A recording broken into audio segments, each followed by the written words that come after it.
Cool. Well, off the bat, how you doing, man? Before you even start the I'm interview, good, man. you good? You good? You looking good? I like the gray is looking nice. Looking nice. Yeah, Bro, I'm telling you, man. Every time I cut it, it comes back longer, stronger, and in the opposite direction. You know what I'm saying? you gotta do that It's bad boy. You gotta do that bad boy before you get that cocoa butter bean. Even my Oh brother, my yeah, God. my brother said, when you see I'm yo, gonna get that cocoa butter bean and paint your black, I'm just like, okay. It yo. looks fine. I'm trying to, it comes a time in a man's life where you're starting to become an elder statesman, where you have to embrace it, and I'm in that transition of embracing it, But I'm not gonna lie, hanging out with these whippersnappers is not helping the cause, man. It's not. I understand that. I understand that for sure, man. For sure. So, No, but welcome to the Limelight Interview Artist. We like to do this with, Montreal talent. You know what I mean? People who been on the limelight, who we love their music and we love their style. And now with this COVID time, at least we get to do something a little bit different. And we call this In the Limelight. That's how In the oh, limelight, yeah. nice. I love it. Artist in the Limelight. Thank So you. obviously, Fredy V is here. Great Montreal artist, great talent, songwriter, producer, plays instruments, does everything, a one-stop shop. So thank you for taking the time to come and talk to us, Fredy V. Thank you for having me. I always love coming by. I always really love this platform, your show, what you guys have been doing, and much love for just how y'all represent and even in these COVID times, finding a ways to give voices and platforms to people here and abroad. You know that I like when I go to the site when I get to play a Fredy V track and he looks at me just like, that's what's up, my brother. It's like, okay, Fredy V's here. It was like, yo, back real quick. And I love it. He shows me that love. I mean, I think one time on the mic, you're just like, yo, that's representing right there. I'm just like, yo, thanks, Fredy V. yo, thank you, man. No, the relationships are so important. People forget that like DJs and radio stations break records. We're in this like Spotify streaming world and whatever, but that don't change. That's still the same. So, you know what I mean? We appreciate y'all so much when, especially in these days, we feel like a candle in the sun. You put a song up on Spotify, who's going to hear it? But when a DJ who has a radio show or spins at a club takes the time to be like, yo, this is a good record, let me elevate this dude. Not because it's charity, because I like it. So because I like it, I'm going to support it. So thank you so much, man. Really appreciate it. No problem. So, I mean, off the bat, how's family? How's friends? How you doing with, the COVID stuff and everything going on? How have you been? Man, I'm good. Honestly, just trying to keep that perspective of gratitude. It's come with its challenges for sure, but when you put it in perspective, it's definitely first world problems, in that sense. That's true. But so I try to keep that perspective. Releasing a record during a global pandemic definitely comes with its fair share of stresses and all that. But man, I'm just trusting the process a lot right now. I'm finding a lot about myself, doing work on myself, that whole personal development thing, and trying to take advantage of kind of the world pressing pause a little bit and seeing what can come. So yeah, definitely challenges just like everybody else, man. It's been a real year, but man, I'm here talking y'all with a record out. I got my health. You know what I'm saying? My babies are eating. And that's what's up. That's what's up. Yo, the record's on Spotify. I had a chance to listen to it. Obviously, we played the track on the Limelight all the time. But the rest of the records, they're on point, man. I love them, man. Thank you. Good. How's the response been? Man, I'm really humbled, y'all. Like for real. Like no lie. Like I kind of knew when we did this record, I was like, okay, this is it. I was really happy. I was really satisfied. I was like, this is what's up. But, being a Black R&B artist in Montreal, Quebec, you kind of like go through your career with PTSD, It's like, there's no way you have to blow up outside of your province and then your province will recognize you. That has been the story. And right now, it's happening in the opposite way, and I'm being proven wrong. I'm getting interviews from staple Quebec institutions and platforms that I thought would never give me a chance. Good. Like 98 Polar. I had an interview on the weekend with Gregory Charles. You know, and to see really like these type of places take on the music, like we're spinning on FM radio like throughout the province right now. And for me, on top of, you know, we got some Amazon playlist and Apple Music, and, you know, we're on satellite radio right now. And there's a lot of victories right now that we're celebrating. Cool. So the last thing I said was that the music that you have is like, to me, it's very funky, that kind of funk soul appeal. And I was saying, is that your vibe?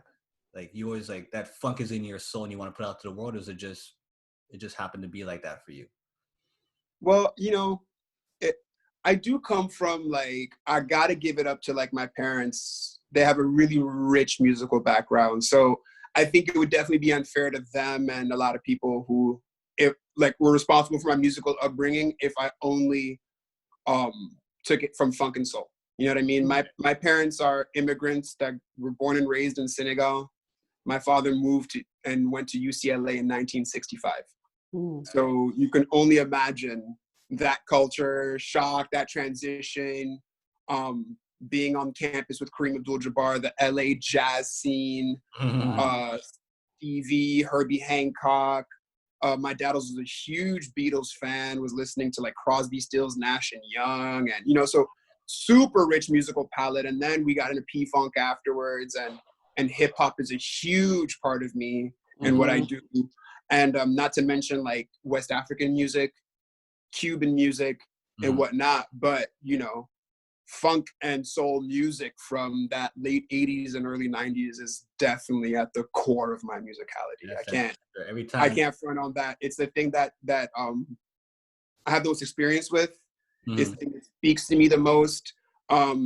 Everything from watching like Purple Rain and Sign of the Times to you know, Teddy Riley and Guy, you know, to Mint Condition and yo, oh my God, you guys are gonna love this. I was listening to a Questlove podcast and Q-Tip was on it, and he was like, that track by Jade, Don't Walk Away. Yeah. I'll be right there for you. You know what I mean? So it's like, yo, man, like the New Jack Swing, man. It was like the hip hop nod with the beautiful chord and songwriting of R&B, and like that's what did it. And then Q-Tip, what he said, and I like had a crazy moment.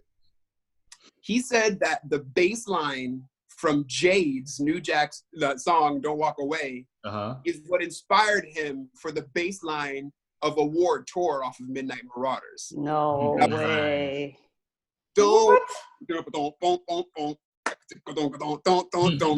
on a Ward tour with my man. I was like, oh, so it's like when I heard him talk about all of that, I was going crazy in the room, and that's when I realized I was like, yeah, man, this era of like late 80s to like mid 90s, like funk, soul, New Jack, hip hop, all of that, like that's me. Yeah, that's us too. That's the truth.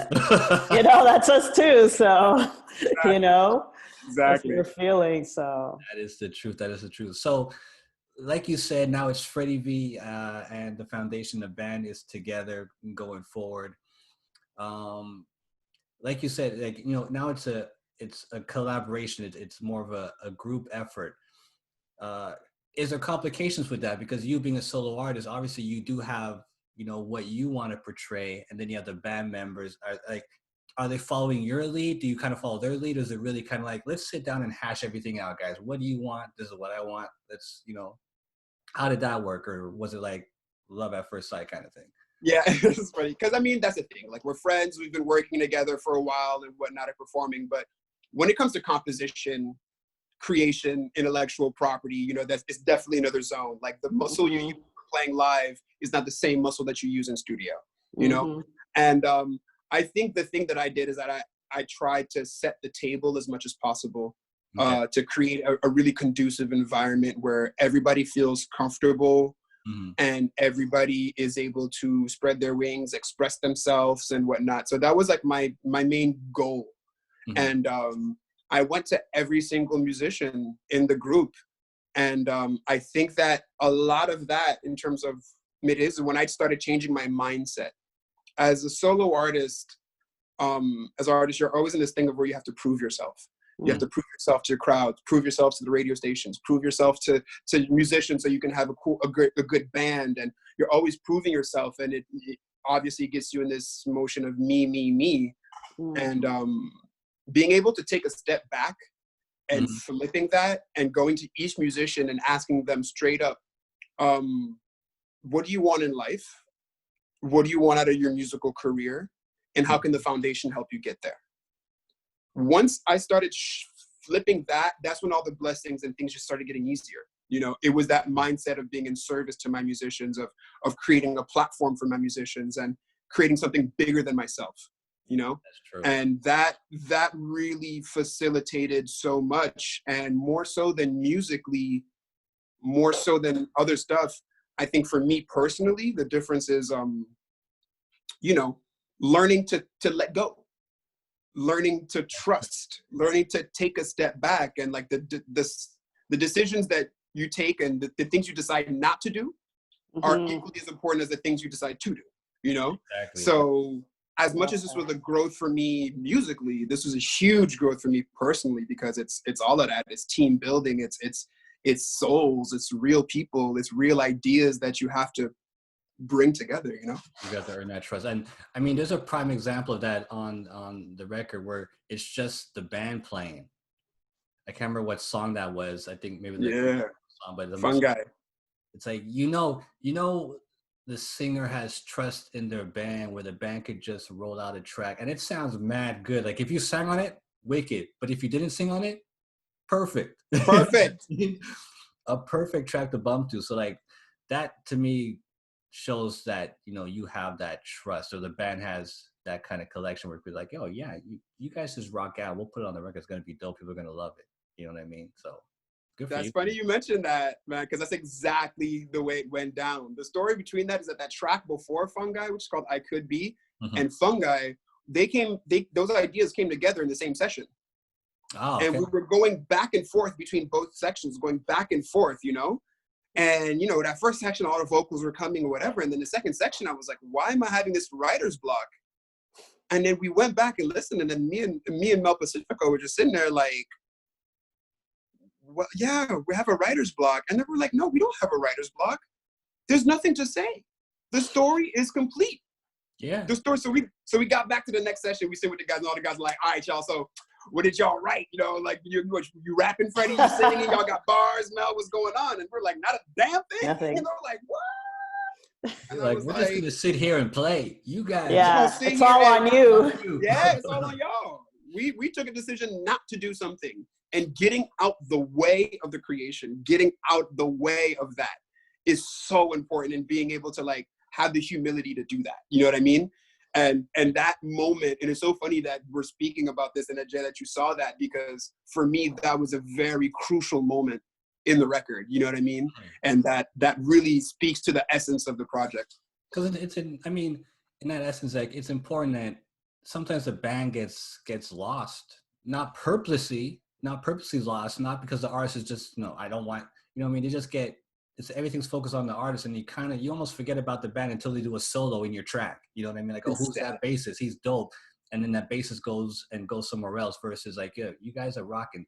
Rock a couple sets. It's going to be on the album. It's going to be good. I got faith. And then, you know, that just translates into when you do live shows, you know, with the foundation. Now they could just rip out for like 10 minutes and you could just lime. They're right. That's exactly. I can't wait for the moments there, you know, because I'm gonna be side stage like this, like a fan, just watching it. You know? So Exactly. So good for you, man. Congratulations on that. Very happy. Thank you. Tell us about the video, One Step. That was such a cool video. And the collaboration with the basketball team, like how did that come about? Wow. Well, the Dynasty Basketball Academy, or Dynasty Sports Institute, was founded by Alex Victor, somebody I've known for a while now, and we've always wanted to work together. And when I saw that this guy really pulled like one of those LeBron James, Rich Paul, Maverick Carter type of moves, and my man just man, he bet on himself and he bet on his kids, man. He bought that gym. Those Okay. kids, they stay there, they sleep there. And so basically, Dynasty Basketball is a basketball academy that's dedicated to recruiting Francophone players all over the world with the goal of ushering them to the NBA. Oh, A wow. lot of these kids come from different places, and you know, usually the kind of like system AAU basketball, you know, go to Toronto, Mississauga, Rhode Island, Virginia, you know, these places. And when you come from a country like Guinea or France, or, you know what I mean, and all these different other places, it's, the culture shock is huge. Mm. And Quebec was missing that transition, that right before professional, that's what needed to be developed in Quebec when it comes to the basketball. So this guy who's been involved in basketball in Quebec and African affairs and whatnot, he opened up his own academy and started recruiting players from NBA Africa, as well as local talent in Quebec that are like descendants, Afro-Caribbean descendants as well too, you know, first generation. And what you have is this amazing basketball academy, like based on the African diaspora and French speaking kids that are here making a mark in these leagues. And when you see a 6'11" kid from Guinea who arrives here in February in the middle of winter and really left his family, left his country, and did everything to come to Montreal and to really dedicate, and that he believes in my boy Alex to guide him and to do that. I just think that if a 16 or 17-year-old kid can do that, then how come like adult professional musicians can't do the same and jump and go for their dreams, you know? And I just saw so many similarities between their aspirations and their dreams and ours, you know? And so I just thought that the partnership between both people, both entities, made a lot of sense. Dynasty Basketball, I wanted to bring them more into the cultural sector, the entertainment sector, so people can see what they're doing, you know? And for us too, we needed to do something that's bigger than music, you know, and actually impact lives. And this was the perfect way of doing it. So that's how that music video came about. So One Step is featuring the players, the 2020, 2021 roster of the Dynasty Basketball Academy. And we also produced a mini documentary on the school where I had the chance to interview every single one of those players. Oh, nice. And we talk about how, you know, what we do is a vehicle.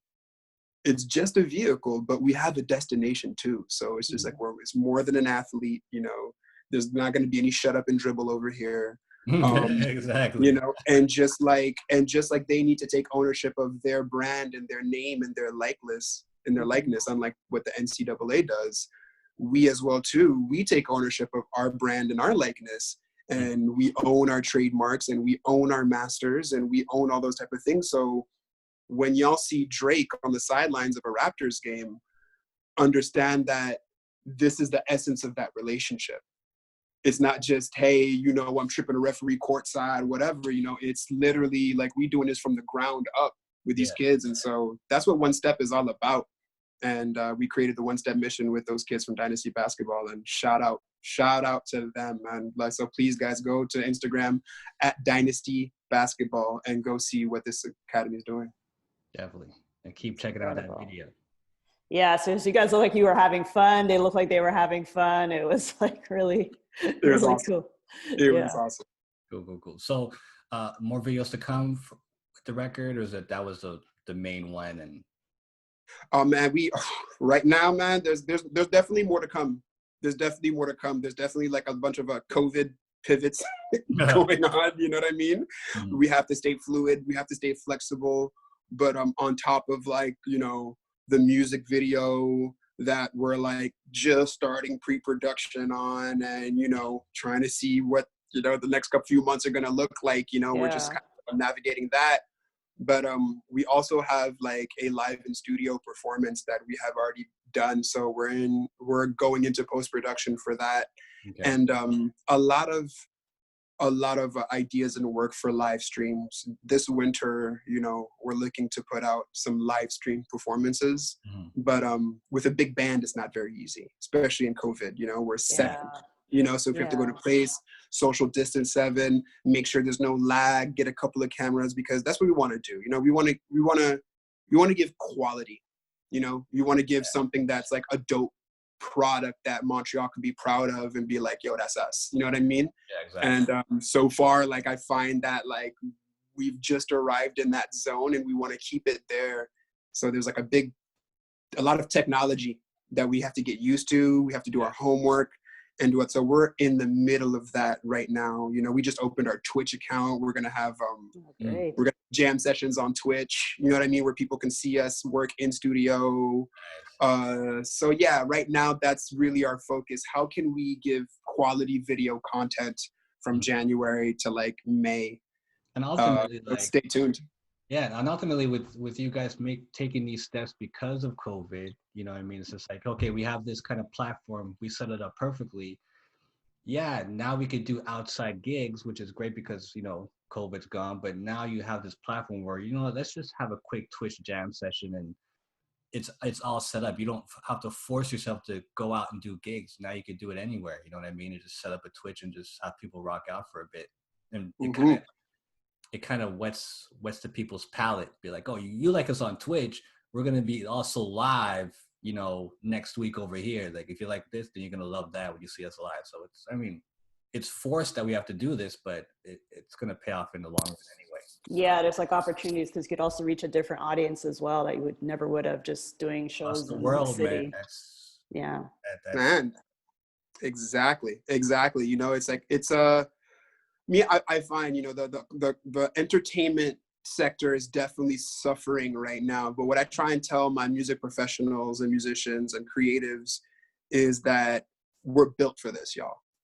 We are built for this. We are made for this. Before, if you were a professional artist, and almost no matter what level, from the street house to the penthouse, no matter what level you at, if you're a professional artist in 2020, before COVID, if somebody asked you, hey, where are you going to be in 4 months? I may be in Germany. I may be in LA. I may be in Montreal working in the studio. We can't see past 3 months. You know what I mean? We're freelance. We're autonomous workers. You know what I mean? We create our own opportunities. Our name is our brand. You know what I mean? Exactly. And there's no like 9 to 5 with that. So before COVID, we were already living this life. So now that the whole entire world joins us, hey, where are we going to be in 3 months? Most people are like, I'm like, we are built for this. We are built for this. Like, this is us, you know? And then also there's problems and we need to find solutions. And in order to find solutions, it takes creativity. Yeah. That's us. That's us, you know? So when you start flipping that mindset and flipping that energy and looking for the opportunities out of the catastrophes and the tragedies that are coming so you can get out and then come out of it better, you know? So try and pick up something, try and learn something, try and get a new technology, personal development. Let's just come out of this madness better for it, you know? Exactly. So the music in this record, are these tracks that you had, you know, just kind of like lying back saying like, oh, you know what, now I could do something with this now that we have the band together? Or is this really all brand new stuff? You and the band kind of put this together, like the songs? Yeah, man. All brand new stuff, you know. It was funny. I was like, yeah, you know, everybody's down. Like, okay, well, we're going to do a record. Yeah. Okay, cool. Yeah. We're like, okay, how do we do that? So I was like, okay, let me call my mentors. Let me call my boys who've really been in this. Cause, you know, as much as I love bands and whatnot, I've never like really done a production like that on this level. So I called 2 people. I called my boy Louis Stein from Busty and the Bass. If you guys don't know Busty and the Bass, go check out their record out. They are a Montreal-based group with their new album. They have a track featuring Macy Gray and another one featuring George Clinton. Oh, wow. So, okay. Yeah. I kind of need to say that. Shout out to Busty and the Bass. I appreciate y'all, and I think that people are sleeping on y'all. They don't know what y'all doing. So yeah, Busty and the Bass. Yeah, I said it. Macy Gray and George Clinton. Yeah. On the record. So Macy Gray's still alive? They were, cool. Yeah, he doesn't like. the whole shit. Because So I it's funny. used to So love like, Macy Gray back in the day. I'm like, oh, Macy Gray, this girl is so cool. And then all of a sudden, Macy Gray. I'm like, yeah, okay. yeah. She went and lived her life and did her thing, and then she's kind of starting to creep back in, and I love it, And so like Mel Pacifico was doing backup vocals on their album, right? And she was just like, yo, their engineers really dope. They really got their stuff together, man. This was a great experience working with them. You should pick their brain and awe them. I was like, okay, bet. So I called Louis Stein, the guitar player from Busting the Bass, and also called, obviously, my mentor, Alan Prater from the Brooks. Mm-hmm. And they told me how I did it. And they were just like, yo, you got to build a human connection first. Just bring some food up in this place, catch up, talk about life, not even music, and just have dinner together, So we had our like dumpling sessions. I'd like walk into the joint with like a bunch of dumplings. We would sit in the kitchen, eating our dumplings, talking. And then we would set up 2 microphones and jam and really be. Sometimes I'll give parameters, be like, guys, I want something that's dance floor, really kind of like that nostalgic joint, or I want something that has some Afro elements here, you know what I mean? The Michael Jackson, Mama Say, Mama Sa, Mama Kusa. I'd give it little pointers just to kind of, frame what we're doing. And then from there, like, we would just go off. And I'm going to be 100 with you. About 70% of the stuff that we listen back, it's like, nah, we're not putting that out. We're not putting that out. But 25% of it, though, was like, yo, this is, so we just started picking the nuggets out of that 25% of the jam session. We picked like the best nuggets and whatnot. And then from those nuggets, we polished those diamonds. And then that's how these tracks came about from those jam sessions. Very nice. That must be like just crazy. Just jamming with the band, see what comes up. You might say something crazy. It might sound good in the hook, but whatever. You know what I mean? That riff that you did on the guitar, we need to keep that. You know what I mean? Like, or extend it for a minute so I could sing on top of it, because that's how good it sounds. Like that, just that creativity. You know what I mean? It's just gold. And like you said, with you having to kind of switch your mindset a little bit to have that trust. And yeah, we always have to set parameters in whatever we do. But within these parameters, guys, you could do whatever you want, and you have that trust to be like, I like that, or I didn't like that. And then maybe they might say to you like, oh, you know what, could you sing that at a different key or something, with it might sound better if I do it with this. So like that trust that you're working on, that you have now with the band and with yourself, I mean, that's what makes that 20% nuggets gold. Yeah, man. And that's all you need. And having a space where there's no stress. Most of the time, it's like, as musicians, oh my God, we have to practice for a show. Oh my God, I have to practice for the studio session. Okay, this artist called. I got to be tight when I get there. I'm improvising at the cypher. Let me make sure that my freestyles are on point. There's always, and there's never this like environment, this no stress environment where you can, like, for lack of a better metaphor, throw paint at a canvas and see what sticks. Yeah. Creating with no duress, with complete freedom, with people, no judgment, no nothing. And to see what comes out of that, it's a really beautiful thing, man. You gotta hold on to that, boy. Yeah, man. Yeah. Do you think that's something you'll do going forward, even when things get back to normal? The kind of going through the process? Yeah, for sure. I think that process is what it is, like we just had a nice like end of the year meeting, and kind of realizing that like everybody was a bit on their island during COVID, and it's very often, so just kind of like reconnecting in that thing. I feel like this entire year I've been like running a production company / mini record label. Like I feel like a suit, like 2020 had me feeling like a suit, and and the fact that I'm not able to perform, I've been taken away from my regular like activities, you know what I mean? And like, and that comes in. So I told them, I was like, guys, like I feel like a suit. And they're like, yo, well, let's get together. We were able to find the space where we're perfectly socially distanced and we can do our thing and we can actually continue to work. And that's the thing. It's our job. We're Foundation, we're a band, but we're also Foundation Productions. We like to build a lot of tracks, not just for ourselves, but possibly for other people, and just keep on creating so we can always have that 25% to tap into and keep making our gold, So I'm really excited to get back into creation, for sure. For sure. I'm sure it's like, we speak to other artists and they're kind of like, yeah, I'm just in the lab, hunkered down, writing lyrics, learning how to produce, learning how to do this, learning how to work with the labels. How do I get my plays up and all that stuff? You know what I mean? So I think a lot of artists are kind of like, I need to hone some other crafts. Exactly. Because I'm kind of hunkered down now. So I guess you find yourself doing that a lot now with self-reflection and let me learn about the ins and outs about this stuff while I can. So, I mean. Yeah, man. That's it. And while you're running, you don't have the chance to do it. So might as well take advantage. Yeah, exactly. I had a question. I don't know if it might be a weird question, but I always thought Fredy V and the foundation were together from the get-go. I never really thought they were separate entities, because every time you would see you do something, it's Fredy V and the foundation. Maybe once or twice I might see myself, but I always thought you guys had something from the get-go. So at what point, I mean, obviously with the album that just came out, you said, oh, hey, let's put this together. But what point in your head did you say, you know what, let me just join these guys, or let's put it together, because I perform with them so many times already? Yeah, it's a great question, because like my full-length album, It Takes a Village, that I co-composed the majority with Anomaly. Shout out to Boy Wonder, keyboard player producer.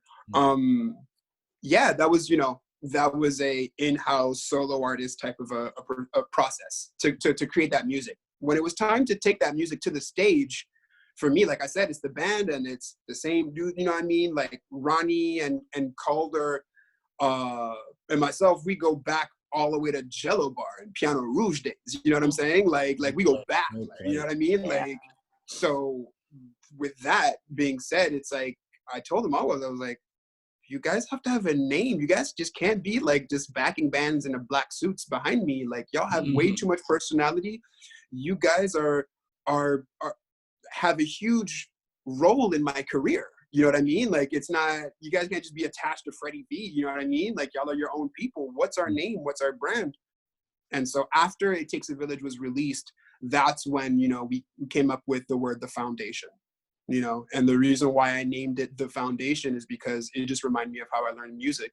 I'm not from that American Idol, The Voice generation. I'm from that, like, Ohio funk, you know what I'm saying? Like, black, urban, suburban, sounding like crap in a garage or a basement until you know what I mean? Until you really sound something like that, So the band and that camaraderie and friendship and musicianship is the foundation of my musicality and of all of our musicality. So that's why we named the group The Foundation.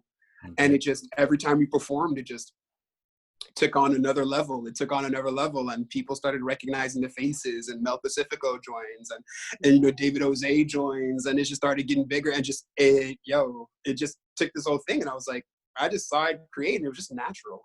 It just happened so naturally. So when it was time to do another record, I went to them and I was like, here we go. Let's just do it like this, because any other way wouldn't make sense, Yeah.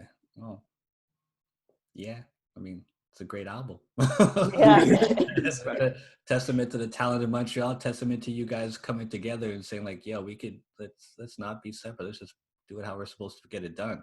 Yeah. You know what I mean? Exactly. And you feel that cohesiveness too as a band. I could feel it, when you guys are on stage and the videos, and like you just feel that like family vibe.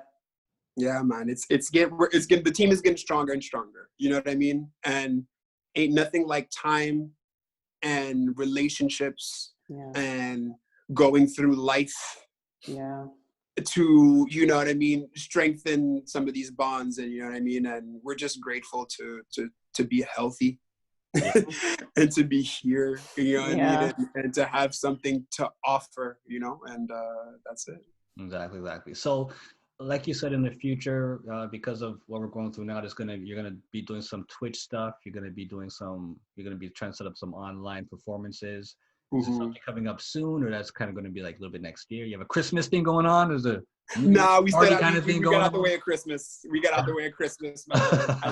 As soon as American Thanksgiving comes, it's a wrap. You know what I mean? It's a wrap. That's the way we kind of look at it. And yeah, and to be real, like it's been a hell of a year. Like releasing an album when you have a family and during a global pandemic is something else. You know what I mean?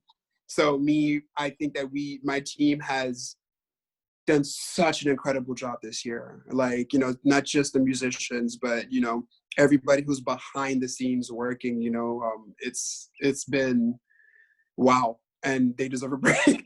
They really deserve a break, you know. So I think we're gonna do this holidays and then really come back stronger in January. And then as soon as we have that exact date and all those details, trust me, y'all will be the first ones to know. Damn Yes. right. Damn. Yep. I need my Fredy V. Y'all can't go out without my Fredy V. That's what I'm talking about. Listen, like I tell everybody, when it's on Spotify, listen, if you get an extra $5, that's because of me. That's because of heavy rotation. Me. Yo, do you know how many plays is $5 though? That's a lot of plays, man.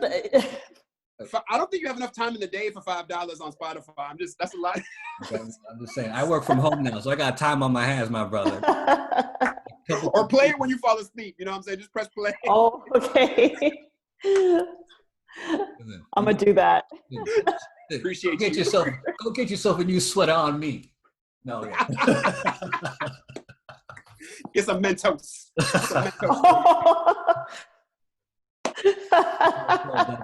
That's what's up. Oh man.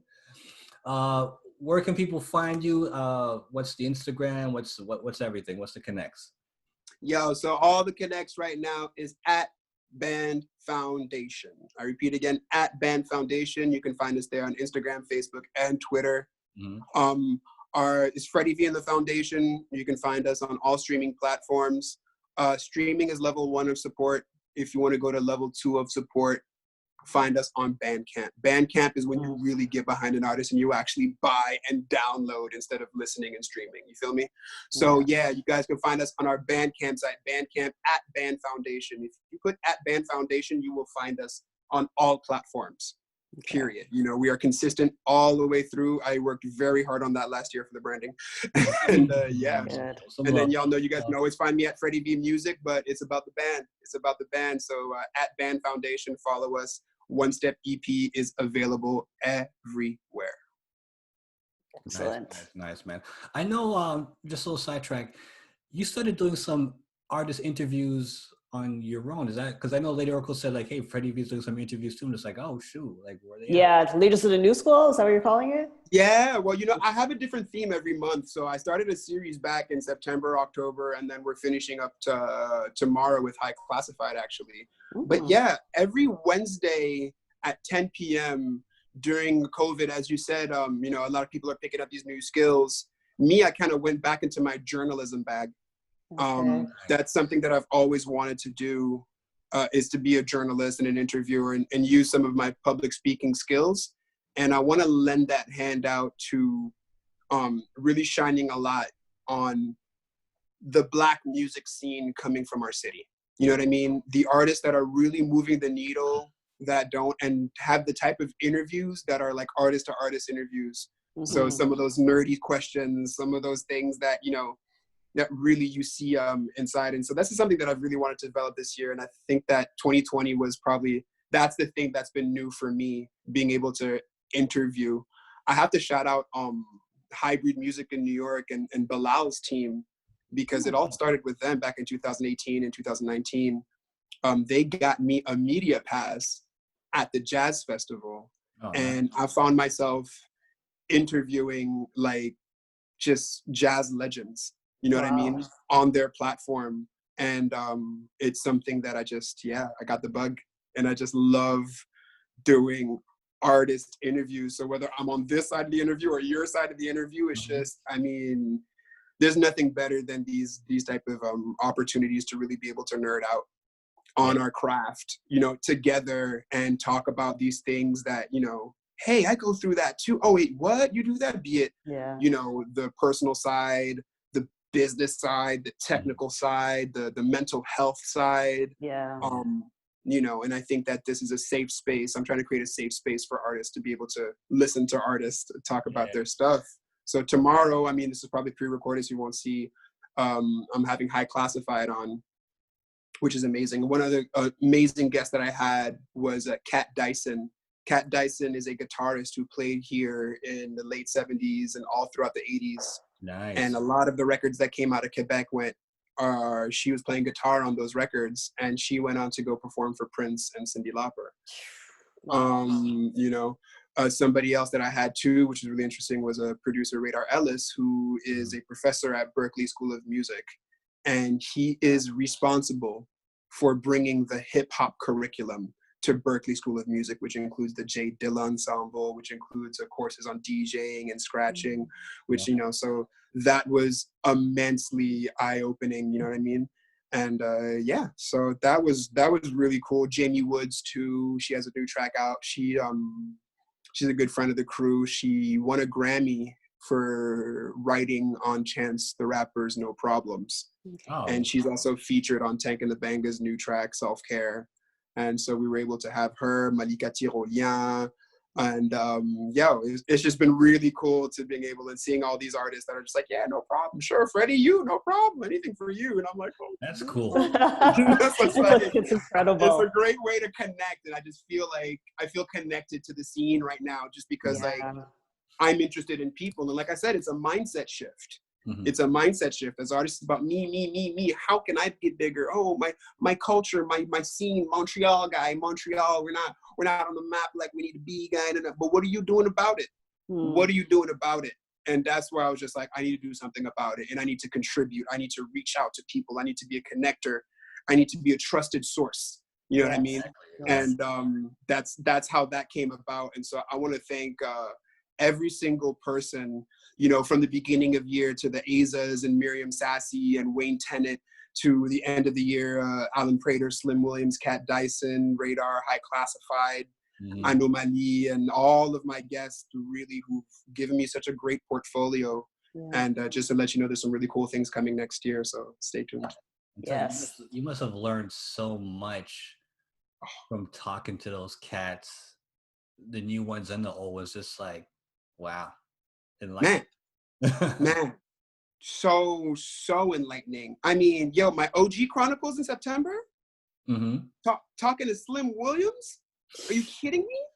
It was like, yeah, well, you know, I was in Detroit when it was the Spinners, and so I was playing with the Spinners and Felipe. Wow. And Felipe would sing, "Whenever you call me, I'll be there, I'll be around." So I left that stage, and I came to Montreal. But when I came to Montreal, it was Charles Biddles who let us in, and we didn't stay in Montreal, we stayed in Val David. So I called my girl, Kat Dyson, to come and join me, and we stayed there for like 6 months to a year, just rehearsing in the Laurentians. And then we came down to Montreal to all the Black and the jazz clubs and thing, and Kid Richardson's talking about, you know, all these amazing jazz and gospel musicians coming to the clubs and sing. I mean, I was sitting there like, this is gold. Yeah. These stories are gold, and nobody's telling our stories, man. Yeah. So that's why I was like, man, if nobody's going to tell our stories, I'm going to do it myself. That's true. And, you know, with what you just said, I don't know if it's happening today, but I find like when you talk to musicians or artists from, you know, back in the day, they were a collective, even though they did their separate things. When they got together, there was no like animosity, there's no beef. Let's just jam, let's just have fun. Like you said, this person calls that person, this person calls that person. Is that still happening today? You know what I mean? Is there like that community where it's just like, you know, you could just call up somebody and be like, oh, yo, I'm in town, let's just hang out. Be like, what? I mean, your album went double platinum. Nah. You know what I mean? Like, is that still a thing, or am I just thinking out of the box, or that doesn't really happen anymore? Yeah, it's still a thing. It's still a thing. It happens, and people call up, and she's probably gonna kill me. Because I gotta tell you, just to let you know that it's a thing. But it's CJLO, so I gotta give y'all some type of exclusives. Okay. And some little things, you know what I mean? I think, it was 2019, and Malika Tyrolien gives me a call, and she's like, "Hey, boo, what's up?" I'm like, "I'm here, cool, she's chilling." She's like, "You around later?" I was like, "Yeah." "All right, cool." And she's like, "Yeah, all right, I just got back.